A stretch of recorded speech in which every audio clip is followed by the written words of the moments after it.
दिल्ली के भी गांधी मैदान को हम भरने का वहाँ पे प्रयास करेंगे और हुकूमत को आंख में आंख डालकर हुकूमत से बात करने की कोशिश करेंगे इंशाअल्लाह, ताकि लोगों को जागरूक करें और सब मिलकर 29 जून को पटना गांधी मैदान में शरीक होकर हम सरकार को अपनी ताकत दिखाएं। और सरकार का ये मंशा जाहिर है कि ये मुसलमान को सिर्फ परेशान करना चाहती है।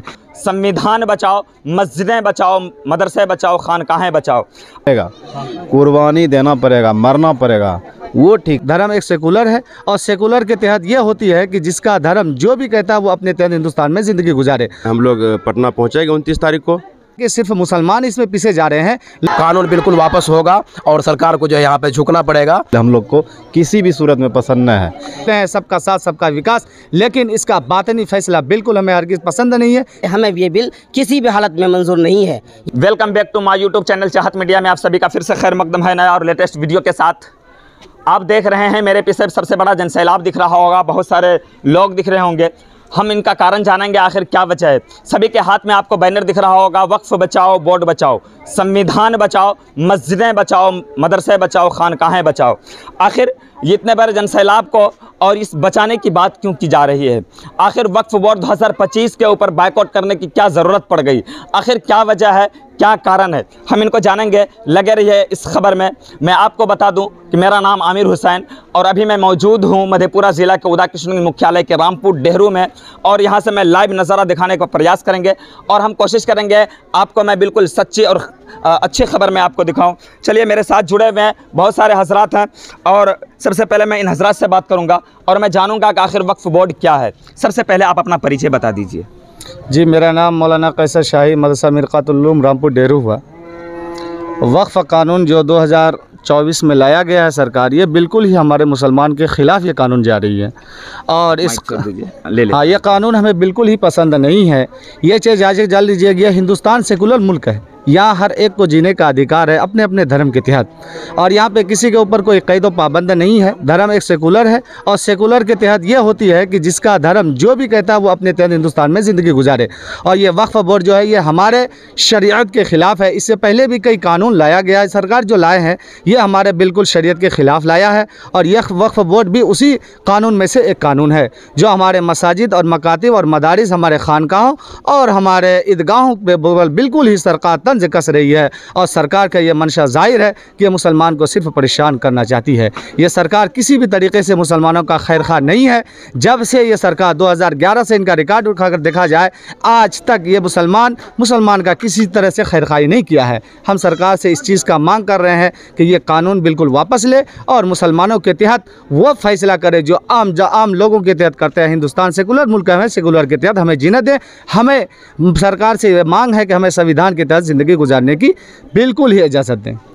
आपको क्या लग रहा है कानून बनाया जा रहा है क्या सिर्फ मुसलमानों के लिए बनाया जा रहा है? ये सरकार जो कानून रचा रही है आज तो दिख रहा है कि सिर्फ मुसलमान इसमें पीछे जा रहे हैं, लेकिन आइंदा कल हमारे गैर भाई भी ये याद रखें कि ये इसकी नीयत ख़राब है, इसकी नीयत बिल्कुल दुरुस्त नहीं है। ये किसी के भी ख़िलाफ़ कानून बना सकते हैं और किसी को भी इस सरकार ने छोड़ा नहीं है।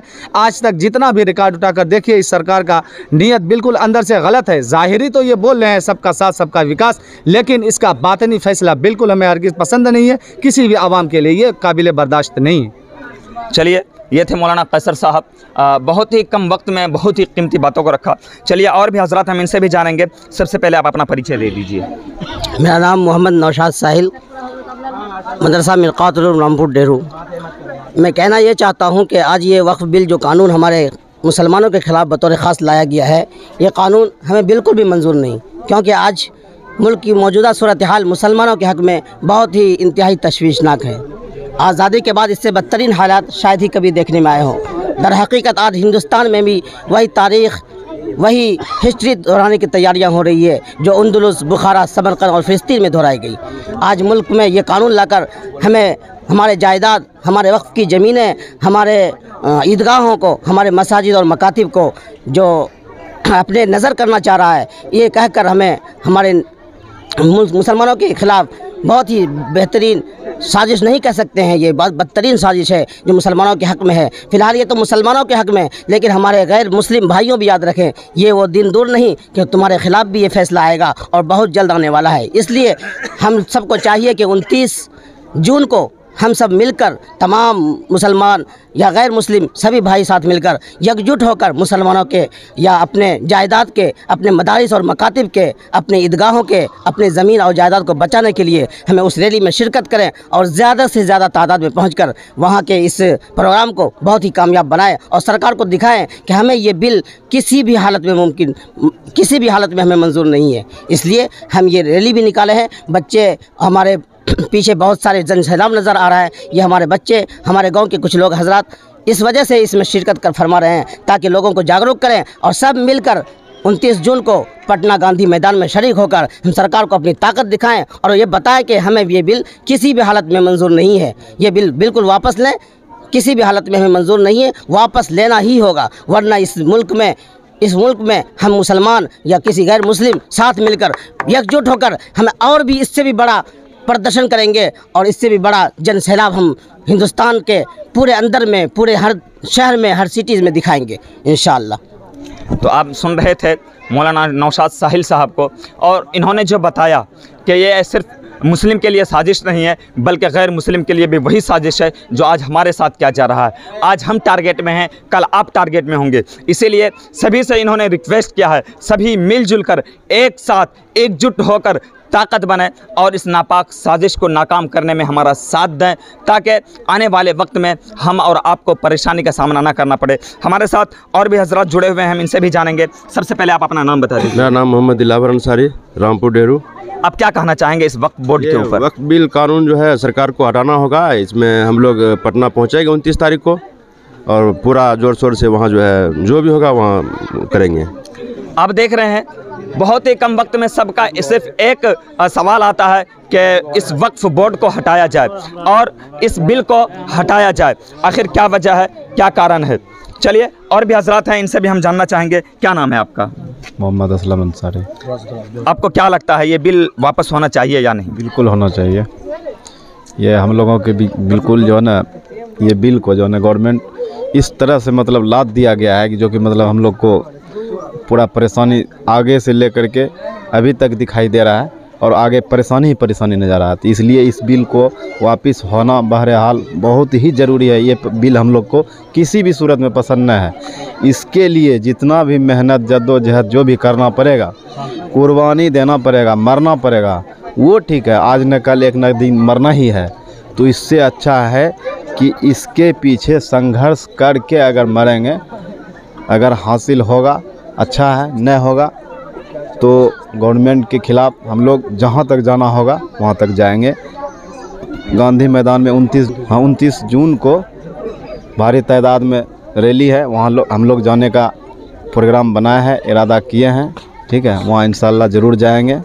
जो भी होगा गवर्नमेंट से हम लोग प्रयास करेंगे लड़ने के लिए और ये बिल वापस करने के लिए। ठीक है, तो चलिए ये थी खबर की पूरी सच्चाई। चलिए और भी बच्चे लोग हैं, हम इनसे भी जानना चाहेंगे और ये कोचिंग के डायरेक्टर हैं, हम इनसे भी जानना चाहेंगे आपको क्या लगता है ये बिल वापस होना चाहिए कि नहीं? बिल्कुल आमिर भाई, ये बिल्कुल ये जो है कानून बिल्कुल वापस होगा और सरकार को जो है यहाँ पे झुकना पड़ेगा। और जे देख रहे हैं कि उसी की जागरूकता के लिए यहाँ पर जो है अभियान चलाया गया रामपुर डेरू में। इंशाअल्लाह आज हम जो है गांधी मैदान पटना जा रहे हैं 29 जून को। इंशाअल्लाह अगर ज़रूरत पड़ा तो हमारी राजधानी जो दिल्ली है, दिल्ली के भी गांधी मैदान को हम भरने का वहाँ पे प्रयास करेंगे और हुकूमत को आंख में आंख डालकर हुकूमत से बात करने की कोशिश करेंगे इंशाअल्लाह। तो चलिए, इतना जुनून भरा हुआ है कि सिर्फ पटना की बात नहीं की जाए, सिर्फ बिहार की बात नहीं की जाए, बल्कि दिल्ली भी जाना पड़े तो मैं वहाँ भी जाने के लिए तैयार हूँ और हुकूमत से आंख में आंख मिलाकर बात करने का प्रयास रखते हैं, अपने आप में ताकत रखते हैं। चलिए लगे रहिए इस वीडियो में, और बच्चे भी हैं, हम इनसे भी जानना चाहेंगे और आपको ये रैली दिखाते हुए हम आप देखें और इस बच्चे की आवाज़ को बुलंद करें कि आखिर ये बच्चा नारा क्या लगा रहा है। और इसी नारे को लेकर जो है हम आपको सुनाएंगे आखिर ये बच्चे की क्या मांग है, क्या वजह है जिसको मांग की ज़रूरत पड़ गई। हिंदुस्तान जिंदाबाद, हिंदुस्तान हिंदुस्तान संविधान 29 जून को